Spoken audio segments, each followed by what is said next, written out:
Well,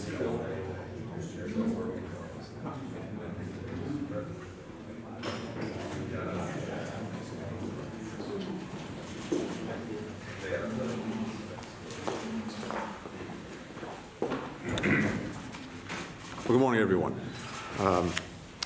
In just a few weeks' time, we'll gather here in Washington for NATO's 75th summit, celebrating 75 years of strength, of unity, of growth, of innovation in our alliance, but also, critically, looking forward to make sure that NATO is fit for purpose for the challenges of today and the challenges tomorrow.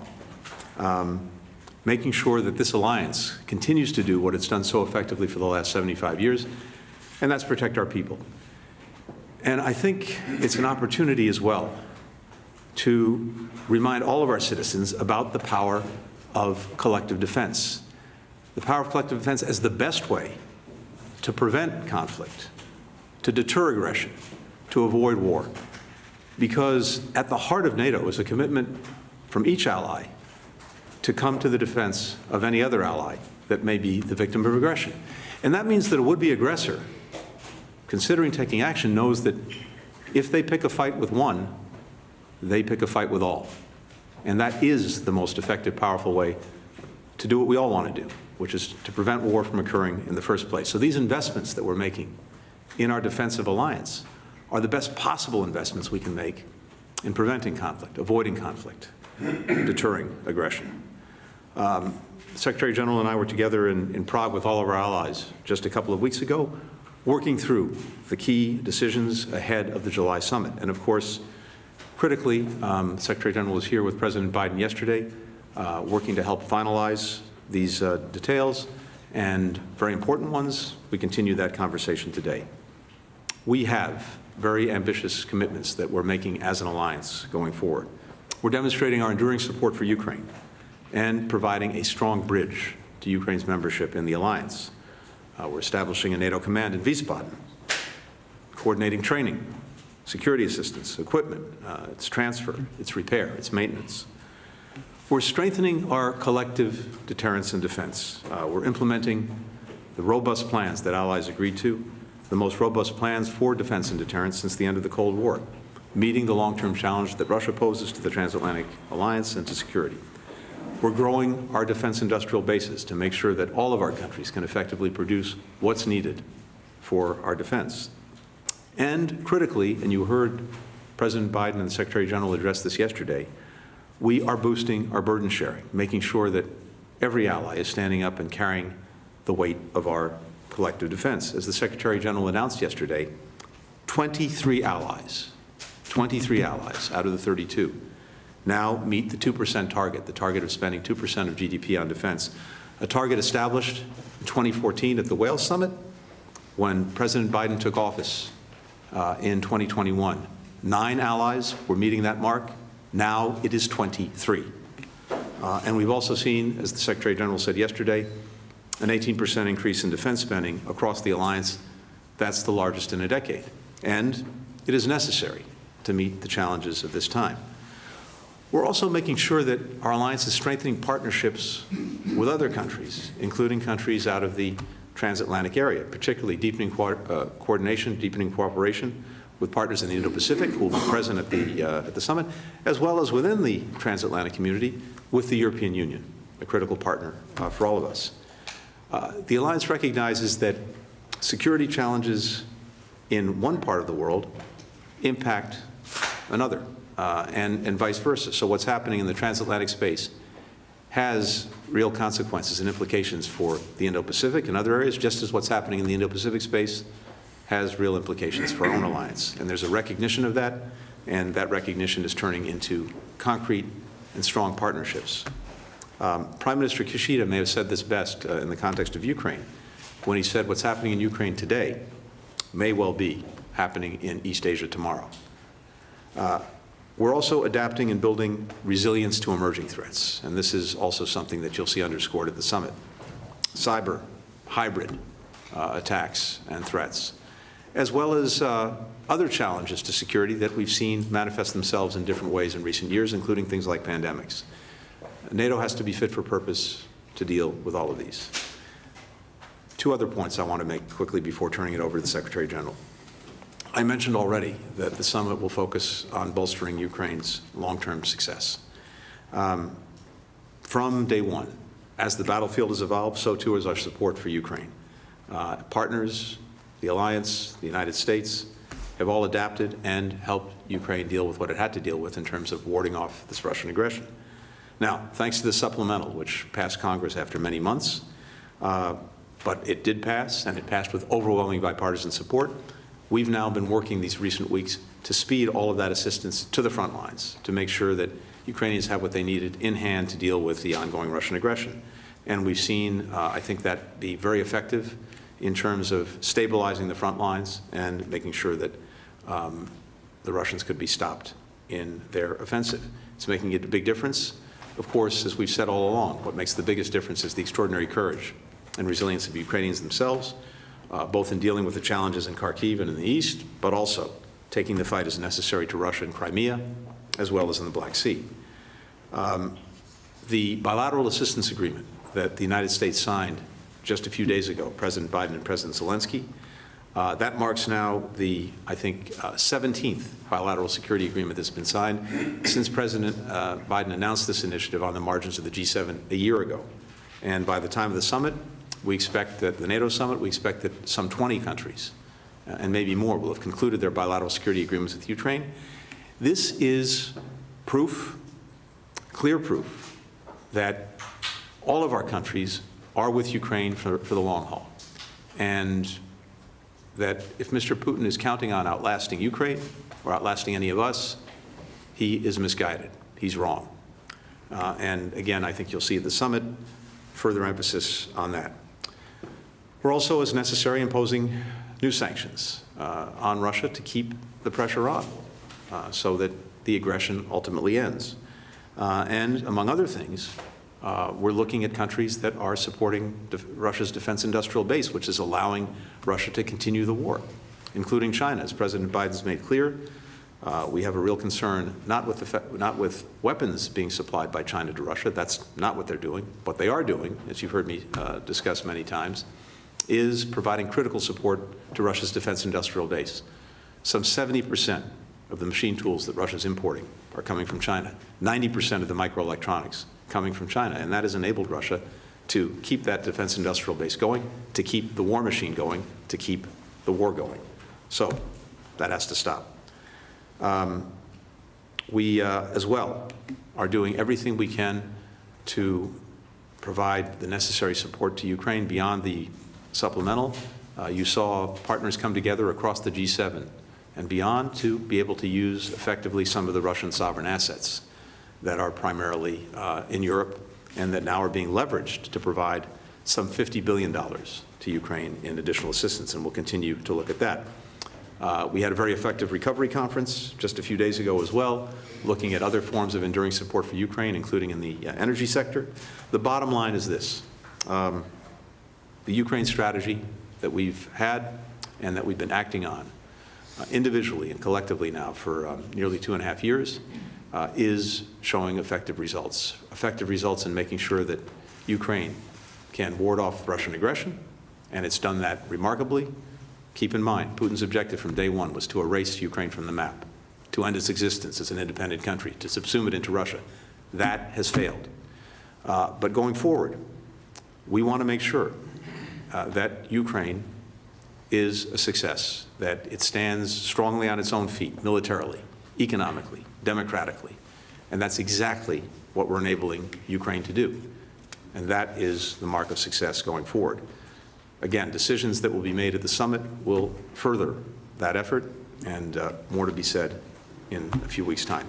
Finally, heading into the 75th summit, we have an alliance that is stronger, that is bigger, that is more fit for purpose than at any time in recent years. That's thanks to the effort that every ally has made, the commitments that every ally has made, but it's also fundamentally thanks to the leadership of one individual, and that is the person standing beside me, the Secretary-General of NATO for this past decade, Jens Stoltenberg.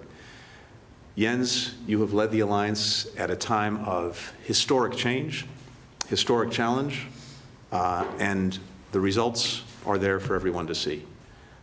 This would not have happened without your leadership, and it's truly been extraordinary. Now, some of you know that the Secretary General is particularly fond of numbers, likes to recite them. I understand that you even told one interviewer that if you could bring just one book to a desert island, it would be a book on statistics. I have things I could say about that I won't, but let's just remind a few numbers, a few statistics, because they do show what's happened over this remarkable decade of the Secretary General's leadership. 4 new allies in our alliance: North Macedonia, Montenegro, Finland, Sweden.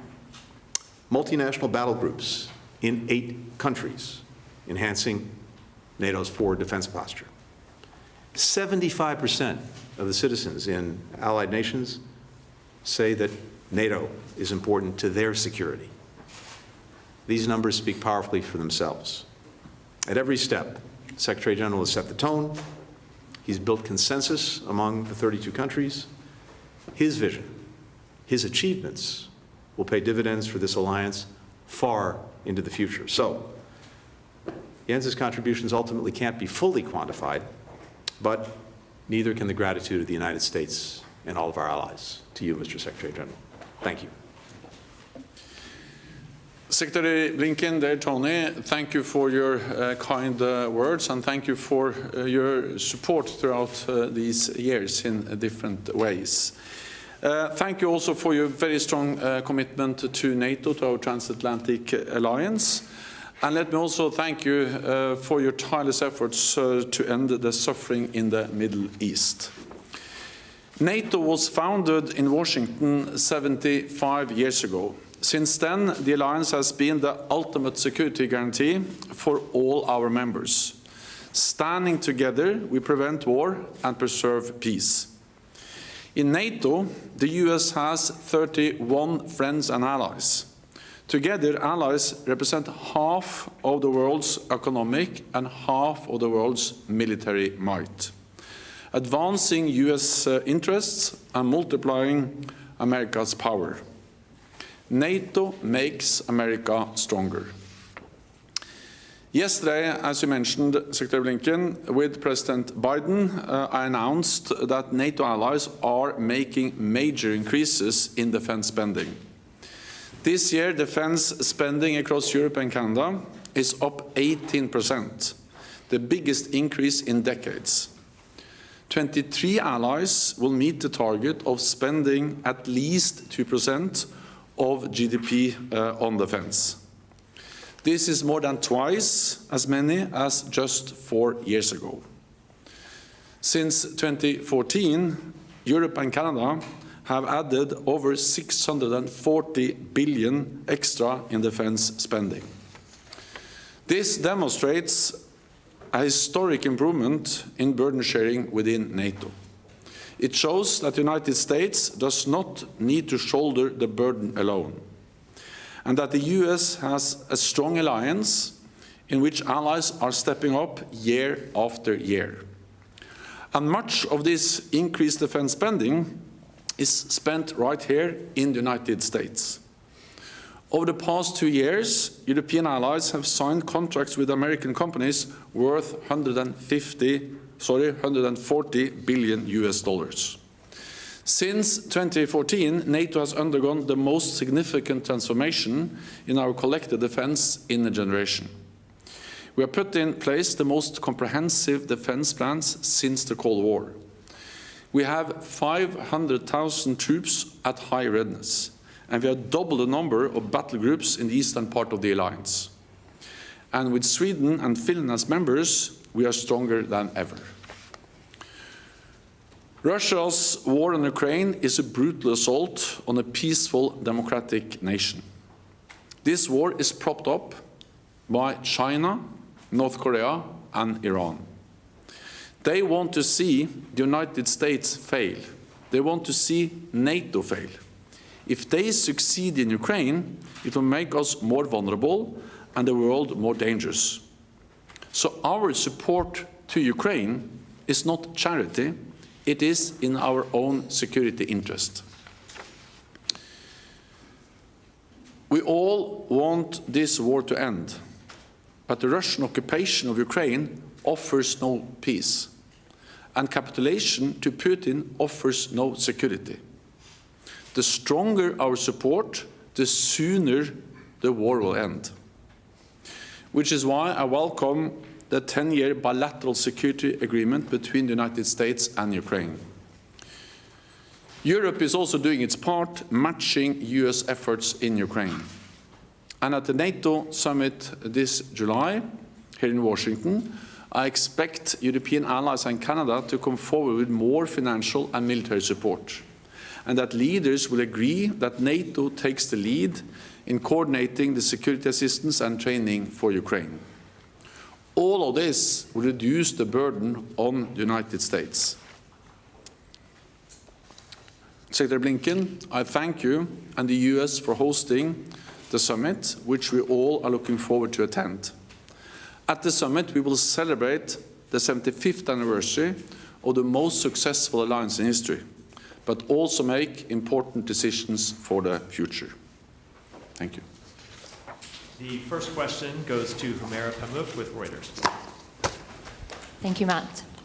Mr. Secretary, Mr. Secretary-General, I'm very glad you like numbers. I have a number of questions in true Washington fashion, multi-part questions that Secretary Blinken is particularly fond of. Number 1 is a very good number. Let me start with Gaza, and I'll turn to NATO. Mr. Secretary, Israeli Prime Minister Benjamin Netanyahu posted about an hour ago, conveniently timed for this press conference, a video talking about US pause on some weapons to Israel, and said you assured him last week that US is working to remove those bottlenecks.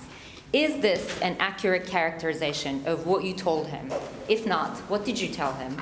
Will the US remove its holds on these bombs? And finally, have the ceasefire negotiators made any progress since last week? Are you more or less optimistic today about the prospects of a deal? Let me turn to both of you. Russian President Vladimir Putin is going to North Korea, a first in 24 years. And the partnership of Russia, China, and North Korea seems to be solidifying and emerging as a front against West's rules-based order. How concerned are you about this partnership? Mr. Secretary-General, particularly for you, do you see a collective NATO role to contain this emerging front? And back to both of you again, what specifics do you have on how much North Korea is contributing to Russia's war machine? And what is your understanding that what Moscow is giving Pyongyang in return? Thank you. Thanks, Mara. So on the questions regarding Israel and Gaza, first, it's very important to remember that our security relationship with Israel goes well beyond Gaza. Israel is facing a multiplicity of threats and challenges, including in the north from Hezbollah, from Iran, from the Houthis in the Red Sea, from various groups that are aligned against Israel and, in many cases, beholden to Iran. So the President's been very clear from day one that he will do everything he can to make sure that Israel has what it needs to effectively defend itself against these threats. And a big part of that as well is making sure that in providing that assistance to Israel, it has a strong deterrent, which is the best way to avoid more conflict, to avoid more war, to avoid what we're already seeing in Gaza spreading to other areas, to other fronts. That's been one of our objectives from day one. So we're committed to that. We, as you know, are continuing to review one shipment that President Biden has talked about with regard to 2,000-pound bombs because of our concerns about their use in a densely populated area like Rafah. That remains under review. But everything else is moving as it normally would move. And again, with the perspective of making sure that Israel has what it needs to defend itself against this multiplicity of challenges. With regard to the ceasefire negotiations, and you heard me talk about this at length during our trip, I'll just remind everyone once again that the entire world came together behind the proposal that President Biden laid out a few weeks ago. The entire world, with one exception, and that was Hamas. Hamas came back with, after everyone else had said yes, including Israel, reconfirmed to me by Prime Minister Netanyahu when I was in Israel, Hamas came back with new conditions, new demands, including demands and conditions that actually went beyond what it had already previously accepted. So we're working to see if we can bridge the gaps that Hamas has now created by not saying yes to the proposal that everyone else had agreed to, that was endorsed by the United Nations Security Council, countries around the world. And we have the negotiators, the mediators, Egypt, Qatar in particular, working on this to see if we can bridge the gap. As I've said before, and I'll repeat again based on what we've seen in recent days, I believe that the gaps are bridgeable, but that doesn't mean they will be bridged, because ultimately Hamas has to decide. And it could decide again to continue to move the goalposts, to move the line out. If it continues to do that, the net result will be that people will continue to suffer horrifically every single day. And you have to question whether one individual living, we believe, hundreds of feet underground, relatively safe, is putting his own interests and his own views ahead of the interests, the needs of the people that he purports to represent. There could be a ceasefire right now if they had said yes a week ago. So we'll continue to work this with urgency, with determination, to see if we can bridge the gap. But I can't tell you with conviction that we will, because, again, you have Hamas that continues to move the line. With regard to Mr. Putin and his travels to North Korea, look, we've seen, as you've said, Russia try in desperation to develop and to strengthen relations with countries that can provide it with what it needs to continue the war of aggression that it started against Ukraine. And you heard the Secretary-General just reference this. North Korea is providing significant munitions to Russia and other weapons for use in Ukraine. Iran has been providing weaponry, including drones that have been used against civilians and civilian infrastructure. And as I've mentioned a moment ago, the deep concerns we have about China, not in terms of providing weapons, but in providing what Russia needs to keep its defense industrial base going and to produce itself more tanks, more munitions, more missiles. Yes, these are the countries of concern. And with regard to China in particular, as I've said before, it can't, on the one hand, say that it wants better relations with countries in Europe, while at the same time fueling the biggest security threat to Europe as a whole since the end of the Cold War. And President Biden heard that himself from our European partners who are part of the G7 just last week. So we are very much concerned about this, because this is what's keeping the war going. And the fastest way to end the war is for Putin to be disabused of the notion that he can outlast Ukraine and outlast all of Ukraine's supporters, but also if he knows that the fuel he needs for his war machine won't be there anymore. So if China in particular, which professes to have a strong interest in ending the war, if it really means it, it will stop fueling the war machine and will continue to do everything we can to cut off the support that countries like Iran and North Korea are providing. I very much agree with what Secretary Blinken just stated. Putin's visits to North Korea demonstrates and confirms the very close alignment between Russia and authoritarian states like North Korea, but also China and Iran.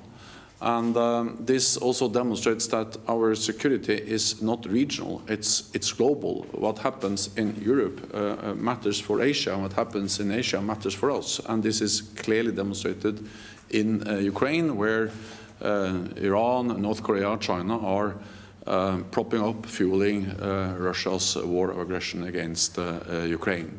So this idea that we can divide security into regional theaters doesn't work anymore.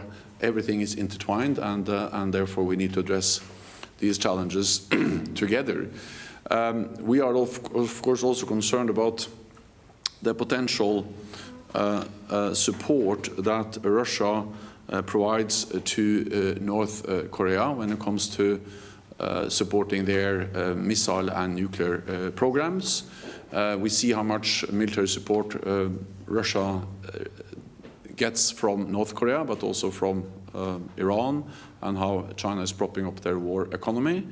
And this is also one of the reasons why at NATO and at the NATO summit here in Washington next month, we will further strengthen our partnership with our partners in the Asia-Pacific region, Australia, New Zealand, South Korea, and Japan, also to address the fact that the challenges they see, we see in Asia and Asia-Pacific are directly linked to the challenges we face in Europe. And let me also say that I also fully agree that China cannot have it both ways. They cannot continue to have normal trade relationships with countries in Europe and at the same time fuel the biggest war we have seen in Europe since the Second World War. So at some stage this has to have consequences for China. Hilde Svensson with Netavisen. Thank you. My question also goes to both of you. Norway today still has a continued fishing cooperation with Russia. I am wondering how we should approach this moving forward, and if there are, or if you are concerned, or we should be concerned about them taking advantage of this cooperation in light of Russian intelligence. So, which country? Norway, Norway. fishing cooperation. Sorry, I know Norway. No, as a first of all, Also, I'm not speaking on behalf of Norway. What I can say is that I expect all allies to fully implement the sanctions we have agreed within the also EU framework, and also individual allies have imposed. Then beyond that, I think I leave it to Norway to comment on how they implement the sanctions. Yeah, and I agree with the Secretary General. Thank you. Tom Bateman with BBC. Thank you very much to both of you. I can start with Mr. Secretary General.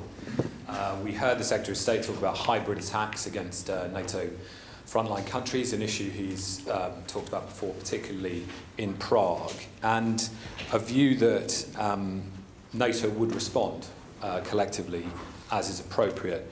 What does that response look like? Perhaps you can elaborate on whether there is a response already, or is this something that you think should take place in the future? Do you retaliate or try and create deterrence? And I'm just interested in how that happens, and is there evidence that such action can create deterrence? And Mr. Secretary of State, Amos Hochstein has been in the region over the last few days in the Middle East. Can you report any progress on de-escalating tensions between Israel and Hezbollah? And on Gaza, an investigation by the Associated Press this week identified 60 Palestinian families in which at least 25 members have been killed, some of them involving 4 generations of the same family, many with more than 50 family members killed, and in one, 173 family members were killed. And I'm interested to understand that for Palestinians who hear what you say about a continuing conflict for just cause, but to them this feels like a war that seeks to destroy Palestinian society, what do you say to those people? How do you reconcile those views and those positions? Thank you. On the Russian hybrid actions against NATO allies in Europe, let me say that what we have seen over the last weeks and months is a surge in hostile actions by Russia against NATO allies, and that includes sabotage, arson attempts, cyber attacks, and also trying to use migration as a tool to coerce NATO allies. And we need to react to this in a calm and measured way, but at the same time to take it very seriously. And that's also why NATO allies have agreed response options that allies can take both individually and collectively. On the NATO level, this is about increasing awareness, sharing intelligence, making allies aware of that this is not individual, not linked instance, but it's actually a pattern of Russian behavior over some time. And I welcome also the US sharing a lot of intelligence on these actions with other NATO allies. Then it is about protecting our critical infrastructure, including undersea and cyber infrastructure, and we're taking several steps to increase the protection of critical infrastructure. And then, of course, many of these actions are met by individual actions in the individual member states. So there have been several arrests across the alliance in the United Kingdom, in Poland, in Germany, in the Baltic countries. We have seen those behind these sabotage actions being arrested, and there are legal processes going on. So there is a mix of collective action by NATO and individual allies taking the necessary legal steps to protect us against this Russian behavior. On Lebanon, so as I mentioned earlier, one of our objectives from day one, since October 7th, has been to prevent this conflict from spreading, including in the north. And as you mentioned, Ms. Hochstein is in Lebanon, in the region, working on this. We've all collectively been working on this for many months and intensely, again, in recent weeks. No one wants escalation. No one wants to see the conflict spread. And one of the paradoxes I think we have in this moment is I don't think any of the potential belligerents actually want to see a war or conflict spread. I don't believe Israel does. I don't believe Hezbollah does. Lebanon certainly doesn't, because it would suffer the most. I don't believe that Iran does. And yet, you have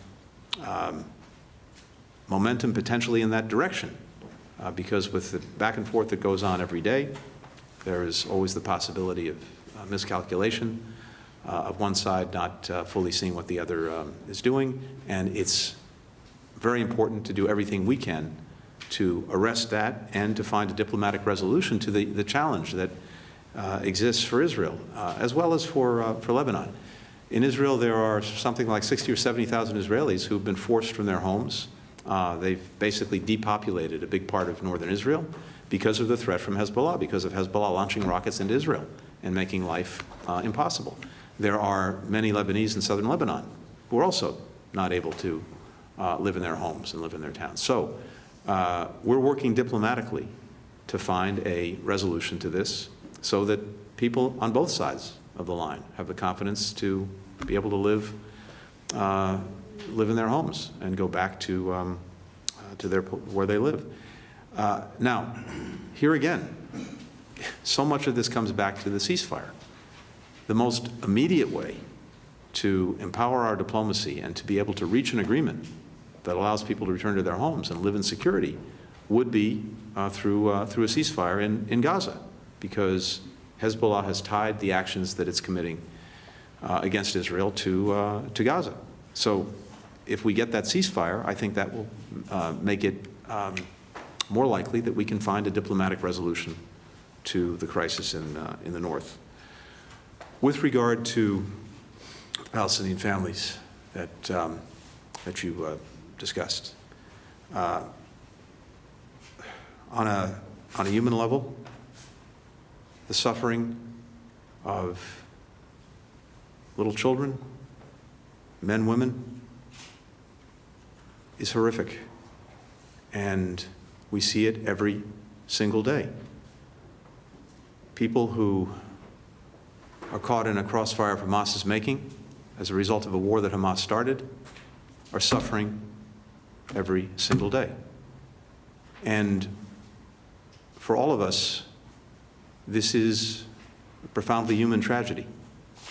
I've met with Palestinian Americans who've lost multiple members of their own families in Gaza, who shared with me the pictures of a little niece, a little nephew, a brother, a sister, a parent, a grandparent, who's been killed in the months since October 7th. And it's profoundly motivating in the wake of this suffering to want to do everything we possibly can to bring this to an end. The fastest way to do that, and this has been the case now for weeks, for months, is through the ceasefire that we've been working to achieve. And the biggest obstacle to achieving that ceasefire, again, remains Hamas and remains the decisions of perhaps one man who is, we believe, hundreds of feet underground in relative safety, while the people he purports to represent are suffering every single day. So we have to, all of us, put the interests of these many, many innocent families and people first and foremost. And that means that Israel has to do more, continue to do much more, to protect civilians, to make sure that they get the assistance they need. But it first and foremost means that Hamas has to make a decision. Is it actually looking out for the interests of Palestinian people? Is it looking out for its own interests at the expense of the interests of Palestinians who are suffering every single minute in Gaza? Fastest way to bring this to a conclusion tomorrow is through this ceasefire. That's what we're looking to achieve. Could I just follow up just on the point about crossfire, because many of these deaths were in airstrikes, and by definition, there is no Palestinian air defense, so this is not crossfire. And yet I've heard that description before, so I just wanted to clarify. Yeah, look, on that, again, we've been on this as well from day one in trying to press Israel to do everything it can to avoid civilian casualties, to put a greater premium on civilian protection. And yes, we see that we see this too. It's without justifying any particular airstrike, and certainly we've ourselves reported as a government, as the State Department, on numerous incidents where civilians have been killed or grievously injured, including through airstrikes. But as we've also said, this terrain is extraordinarily difficult, maybe uniquely difficult, because again, you have Hamas that not only is hiding deep underground in tunnels while the people it purports to represent are not, it's also hiding in apartment buildings, hospitals, schools, using those as places to plot, to plan, to protect itself. But that means also that it's endangering thousands, tens of thousands of children, women, and men. It launched this war on November 7th. It conducts it in a way by retreating to places where it's hiding behind civilians that further endanger civilians. And it has not made the decisions necessary to stop it, which it could do right now. The final question goes to Anders Tvigard with NRT. Thank you, Mayor. Mr. Secretary, how do you do? How can Ukraine trust your words of support when the recent bilateral agreement can be cancelled with a 6 months notice? And how confident are you that you will not need to ask Mr. Stoltenberg to extend his term as Secretary-General? And I didn't quite hear your answer to my colleague's question here on Israel. Is Netanyahu's, Prime Minister Netanyahu's characterization, is it true, what he said about that you, what you assured him last week?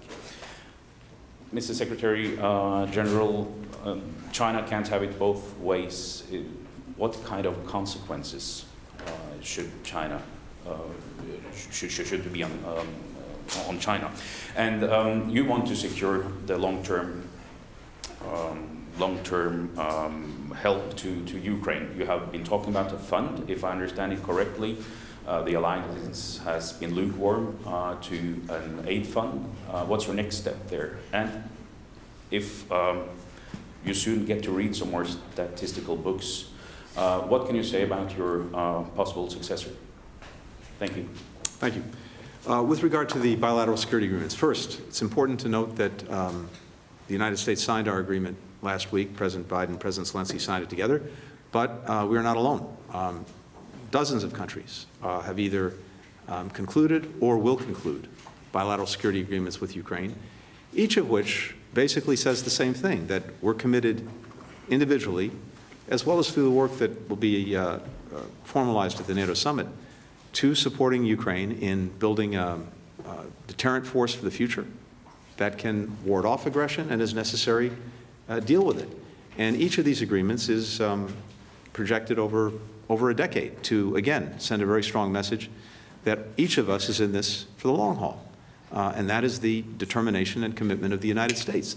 I think the fact that ultimately the supplemental funding bill passed with overwhelming bipartisan support, both houses of Congress, again, is indicative of the depth and strength of that support in the United States.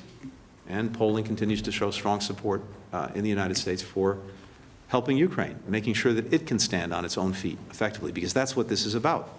Any international agreement, one kind or another, always has a mechanism in it for one of the parties to, pull out of that agreement. That's a standard operating fare in any of these agreements.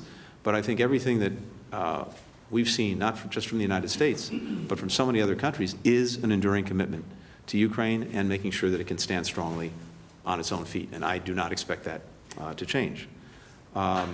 With regard to the Secretary-General, look, I think many of us wish on one level that this was a lifetime appointment because of, but I don't think the Secretary-General feels that way. And I'm confident, very confident, that the alliance will come strongly together behind a new Secretary-General, and that when the current Secretary-General Stoltenberg's term ends this fall, there will be a very strong Secretary-General in place to pick up the baton and carry the extraordinary work that this Secretary-General has done forward into the future for the alliance. And finally, with regard to the last question on Israel, I stand by exactly what I said a few minutes ago. Thank you. Is Mr. Netanyahu telling the truth or not, Mr. Secretary? Again, I've been as clear as I can possibly be. You assured him that these bottlenecks will. I'm not going to talk about what we said in diplomatic conversations. I can just say again that we have a commitment to make sure that Israel has what it needs to defend itself against a whole variety of threats. Gaza is part of it, but it far surpasses Gaza in terms of the threats they face. The President's committed to that. We continue to move these different cases through our system on regular order. We have one case that the President's talked about publicly, about the 2,000-pound bombs and concerns that we have about them being used in densely populated areas. That remains. We continue to work through that, but there's been no change in our posture, which our posture is, again, to make sure that Israel has what it needs to defend itself across these many threats. Many of the systems that are moving through our system are ones that have been on order for, in some cases, years. It takes a long time to move these things. And a number of the things that are going to Israel won't get there for years. That is the nature of the way this works. But it's regular order, with the exception of that one system that we've talked about many times in public. Thank you.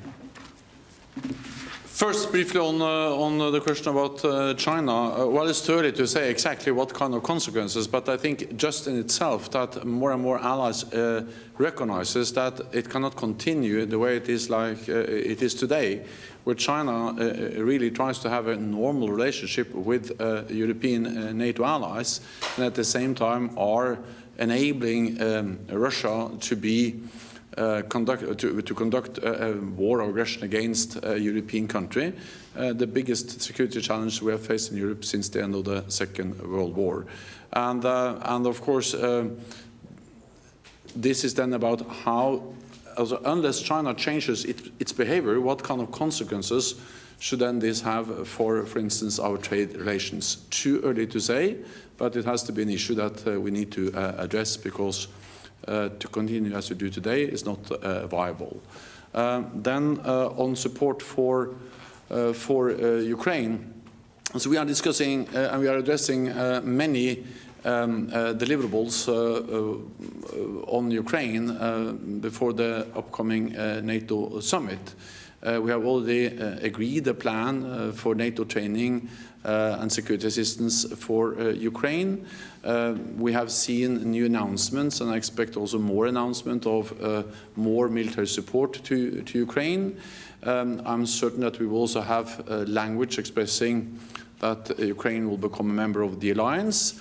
And then you are right that I have also put forward proposals on a more long-term commitment, because I strongly believe that the stronger our support is, the more credible our long-term commitment to Ukraine is, the sooner this war can end. The exact language, exact what we will agree is what allies are now discussed among allies, but I'm confident we have a good solution agreement by the summit. Then normally I don't say anything about my successor, because it's not for me to select my successor. But with the announcement by Prime Minister Orban today, I think it's obvious that we are very close to a conclusion in the alliance for allies to select the next Secretary General. And I think that's good news. I think Mark Rutte is a very strong candidate. He has a lot of experience as Prime Minister. He's a close friend and colleague, and I therefore strongly believe that very soon the alliance will have decided on my successor, and that will be good for all of us, for NATO, and also for me. Thank you. Thanks, everyone. Yeah, thank you.